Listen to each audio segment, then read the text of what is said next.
As we celebrate Nutrition Week and Poshan Maah, it's very important to talk about the needs to right nutrition as well as the challenges we face as a nation.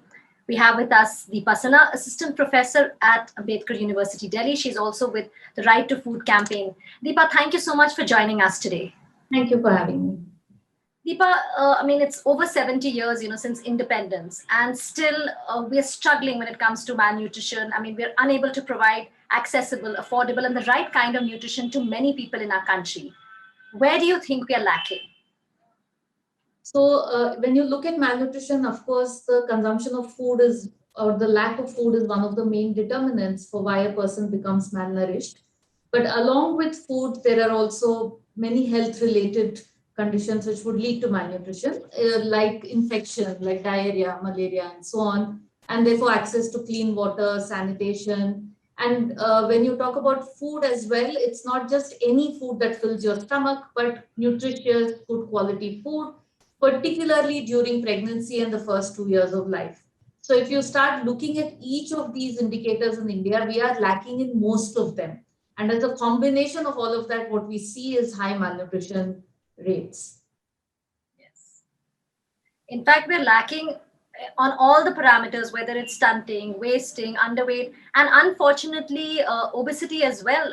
That's the double burden we really have to deal with.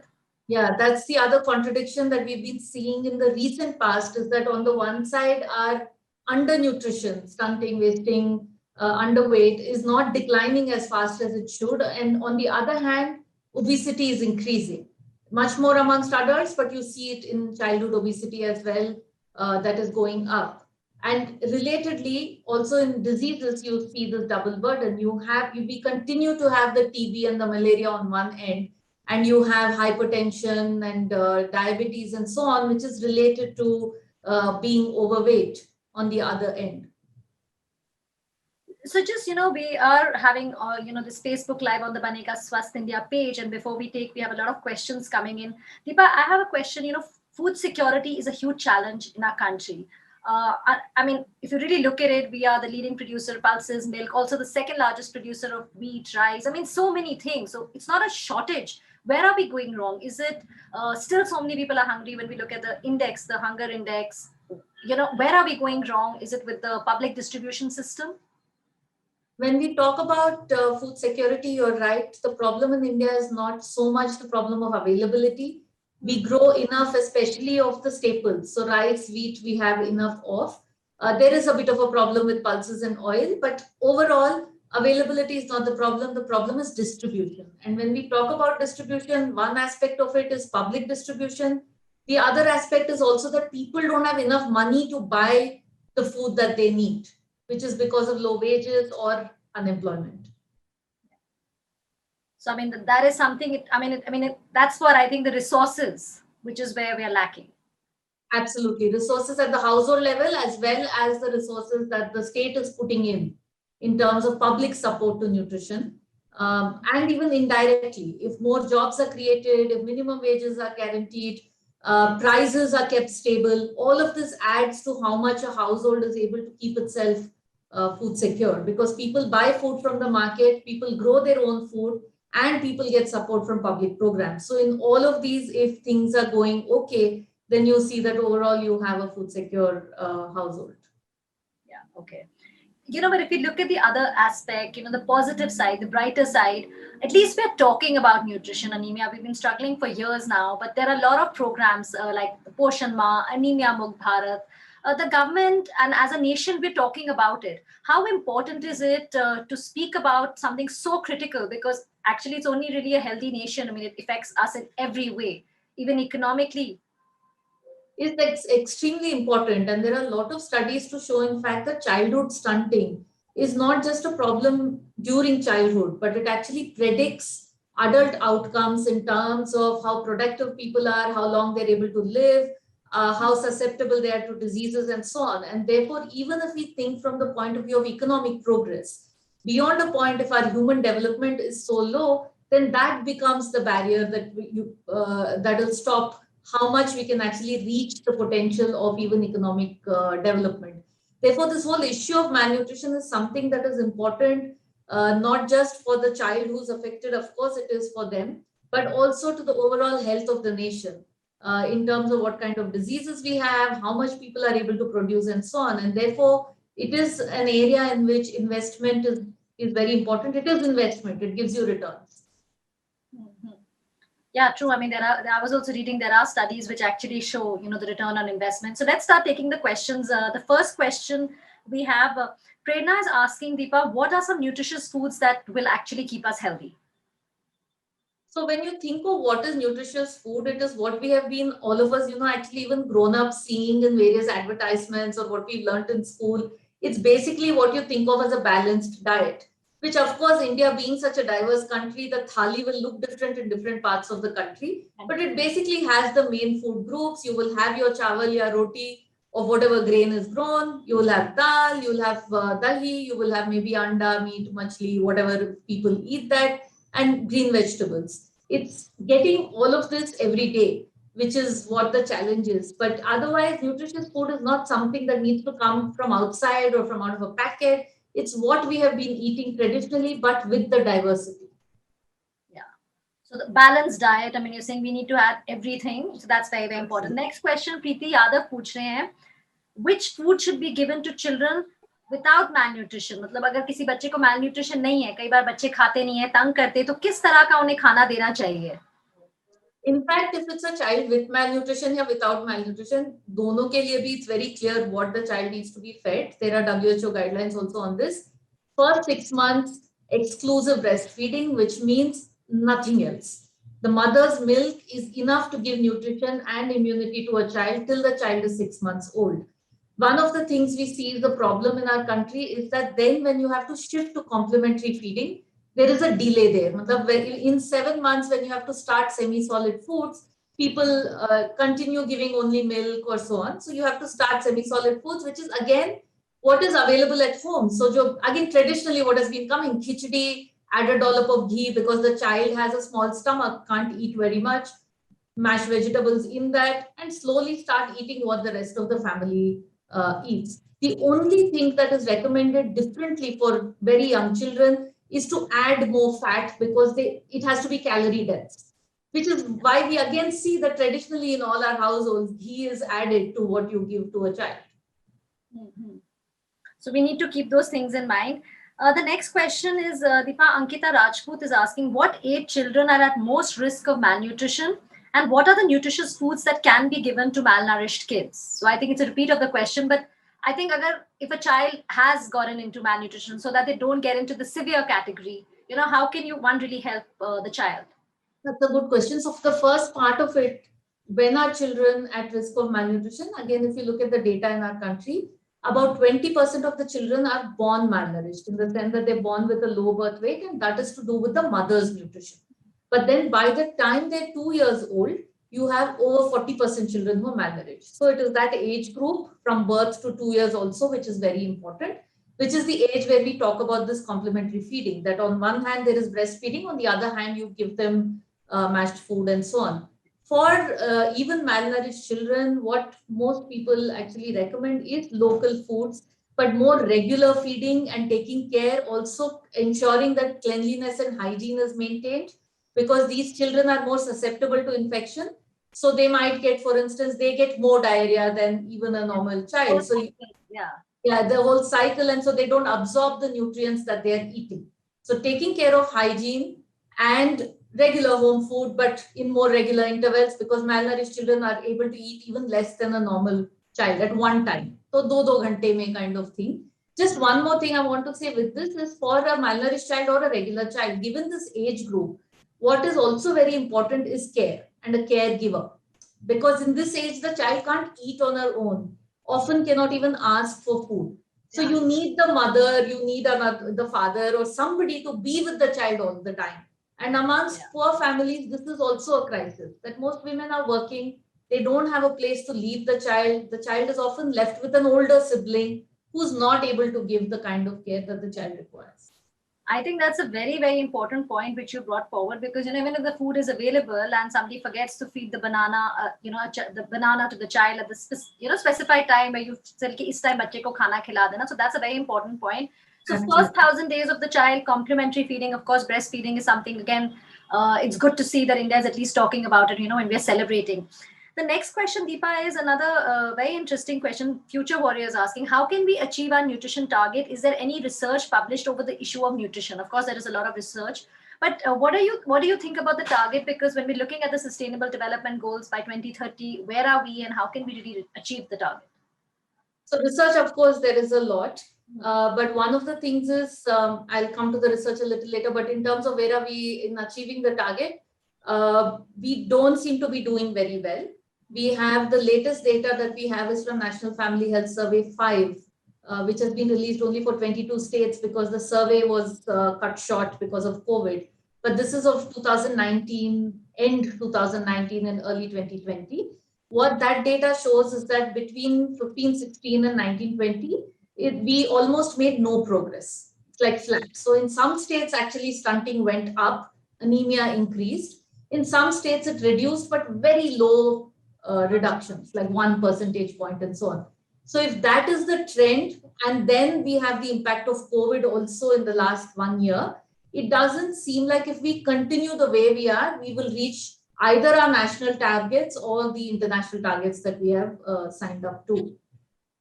On the data, I wanted to add on the research, it's difficult to say much more also because data comes with a lag in our country. So like after 2015-16, we don't have national data for what is going on. Abhi jo aaya hai, that's only for 22 states. Yeah. When that full data comes, then we'll be able to say something more clearly. But something not, like you just said, not looking very bright. So that's definitely, we need to work more on it. There is cause for worry, and there is a need to kind of pull up our socks and start putting our minds together and investing more and talking about this every day, really, actually. I mean, absolutely. I think you put it right, cause, worry. Bipasha is asking, Deepa, not everything we eat is healthy for us, but what can be the minimum nutrition for everyone, who are not getting enough to eat? So again, it's a question on food security, because many times we say eat this, eat that, but what is the minimum if somebody cannot have, that much? So what's the minimum? And I think that's a great question because people do think about food security. So again, in other countries, these are popularized so much more, but we have an Indian Council for Medical Research, the ICMR, which brings out recommended diets for Indians. And it's quite a detailed document which tells you how much an adult male who's active, sedentary, then for women, for children of different age groups, and it gives you Indian food items that needs to be got. Overall, if we want to say, it's again something that we all also kind of learn about the food pyramid, that there are different food groups and you have to get something from all the groups. Yeah. What you eat most is the grains, the carbohydrates, and then the proteins, and then the vitamins and the minerals, which come from fruits and vegetables. And when we talk about the protein, animal protein is also quite important. So milk, eggs, non-vegetarian items, that also comes in, and then fats and oils and water. It's basically a combination of all this that makes a good meal. So the pyramid which we talk about, but but sometimes the person doesn't have the means to have everything. So I think that is the bigger issue in our country. People know who wouldn't like to eat a balanced meal. Eating just roti and chutney or namak is not something that people do out of fondness for that food. It's because they can't afford anything else. Because of which data in India shows that we have a very cereal heavy diet. That all the other items, people cannot afford it. They don't eat much of that. And even amongst children, that is found. The consumption of animal protein and fruits and vegetables is very low. So that's, again, something, it is definitely something to worry and unfortunate. I mean, if you really look at it, what you just said. Sana is asking, what everyone wants to know, what should be done to remove malnutrition? So I mean, it's not an easy question to answer. If it was, it's been, over 70 years, we would have done it by now. What would your take on that be, Dipa? Actually, at one level, she's right. I mean, everyone knows in the sense that people who've been working on malnutrition now for many years, and there are so many people in India in terms of even organizations and institutes. It is one of the areas where there is a lot of commonality where people agree on what needs to be done, but that's not happening. So for instance, we've been talking about food security so far. That would be like the broad framework, the dhancha of improving people's livelihoods so that they're able to afford different foods. The second and very important on which we can do more immediate kind of measures. So the first one on unemployment, livelihoods might take long. But the second is directly addressing the vulnerable populations, which would be women and children, for which we have programs like the ICDS and the school midday meal. But the current issue is that if you look at the Anganwadi, which is the main platform to give nutrition, again, there are many gaps there, and those are identified and they need to be filled. I mean, like I was just coming to that. You said, of course, we have these great schemes, whether it's the Anganwadi, even the Asha Didi workers, midday meals. COVID has made the situation even worse because we've seen, obviously, the Anganwadi workers and all were busy, trying to help the COVID situation. How much has it pushed this nutrition issue further? It has actually pushed it back quite a bit because, and especially when things were beginning to revive a little bit, Anganwadi centers were opening, we had the second wave. And like we know, the second wave was much worse and spread to the rural areas than even the earlier time. And therefore, there was, of course, that crisis of health, which everybody, the service providers as well as the families were facing. But over this last year and a half, we've had Anganwadis closed, schools closed. Although there has been a policy that children should still continue to get the supplementary food in the form of either dry rations or cash, that's been very inadequate. And field surveys show, for instance, the Right to Food campaign, we did a survey in about November 2020. We found that less than 50% of the children who were eligible for the supplementary nutrition were actually getting anything.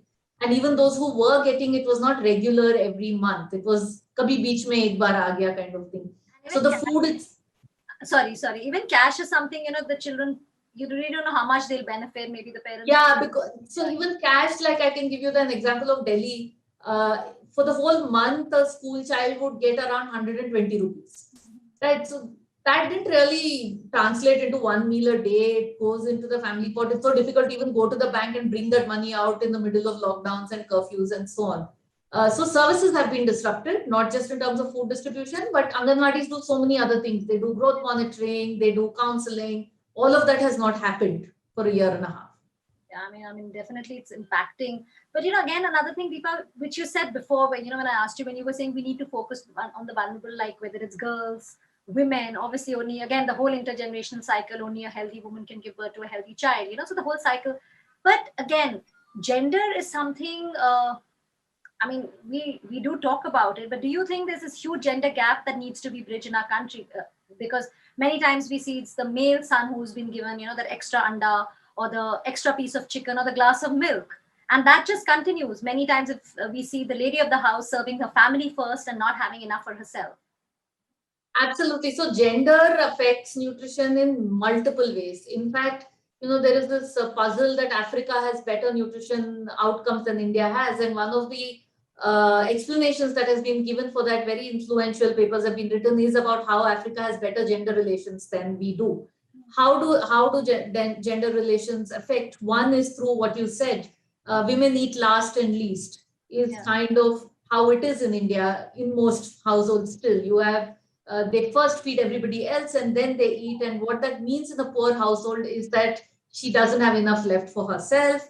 And like also you said, so if there is an egg, then usually the woman doesn't get it. If there is chicken or whatever, she is left with the gravy and so on. So then you have pregnant women who are not as healthy as they should be, giving birth to undernourished children. And then that cycle kind of continues. What is kind of interesting and good for us is that in childhood, we don't see, at least in terms of the outcomes, such a gender gap. This is really something that comes in as the girl child begins to grow. From adolescence, you start seeing the gap coming. But if I can just quickly add, it's not just gender relations in terms of the food that the women are getting, which is definitely of lower quality and lesser amount than other members of the family, especially when there is not enough. But it is also to do with everything else we talked about. For instance, if we are saying exclusive breastfeeding, if you just think for a moment and imagine, many of us have done it also, if it's a 2-month-old child, every 2-3 hours you are feeding that child. Poor women in our country do not have that kind of privilege of time also to be able to do it. Places there, 95% of women in the country work in the unorganized sector. They don't get maternity leave. They don't have childcare services. All of this also affects the child's nutrition outcome because then exclusive breastfeeding does not become possible. The kind of childcare that is required for the child to be able to eat frequently fresh, hot meals does not become possible.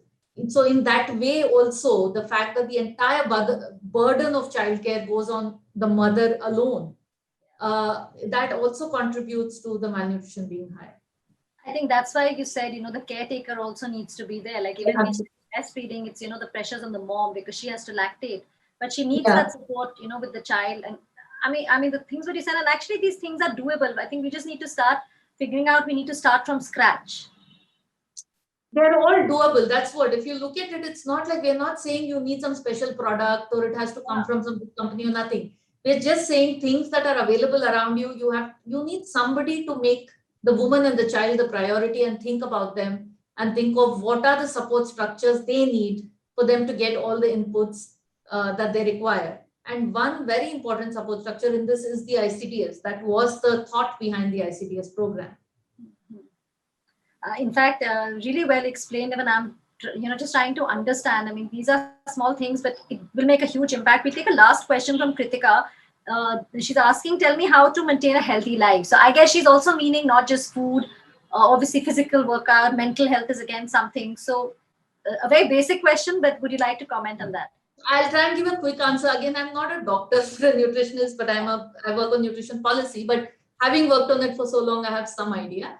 I'll take that question to add one point that we did discuss the issue of obesity in the beginning a little bit. Now, that is another issue we're not paying enough attention in our country. And it's so on the one hand, you have people not able to afford nutritious diets. On the other hand, you have consumption of processed foods increasing. It's a very simple formula. Go local, do what you've been traditionally doing, that's healthy.